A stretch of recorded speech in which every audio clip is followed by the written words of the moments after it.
Ustadhi. Assalamu alaikum. Wa alaykum salaam wa rahmatullahi. Jihadi ustadhi. Naendeleaje? Nashukuru. Mimi ustadhi bwana, nimekuja kwako kupata kusia. Naam. Mimi nilisoma sana Uislamu, Uislamu ni nini? Lakini nasikia kuna vita vya jihad, lakini mimi niko radhi maana kupigana jihad. Kabisa. Kutetea dini fisabilillah. Sasa nataka nikuhusia nipate njia ya kwenda kupigana jihad na mimi. Uende kupigana jihad fisabilillah. Amesema Mtume Muhammad sallallahu alaihi wasallam, afdhalul jihadi kalimatu haqqa inda sultani jair.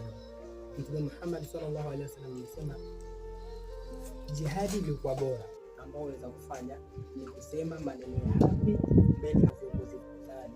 Tuko ndani ya nchi ya makafiri na wale makafiri ndio viongozi wetu, sawa. Hata wale viongozi wetu wa Uislamu wameungana na makafiri kwa ajili ya kudhulumu sisi. Kwa hivyo jihadi ambao wapasha kuanza nayo kabla uende kwenye maikho wao wengine ambao wanajali, anza kusema ukweli mbele ya viongozi na Mwenyezi Mungu atakuridhia na maisha yako. Kwa hivyo sema ukweli, Mwenyezi Mungu atakuridhia. Nashukuru.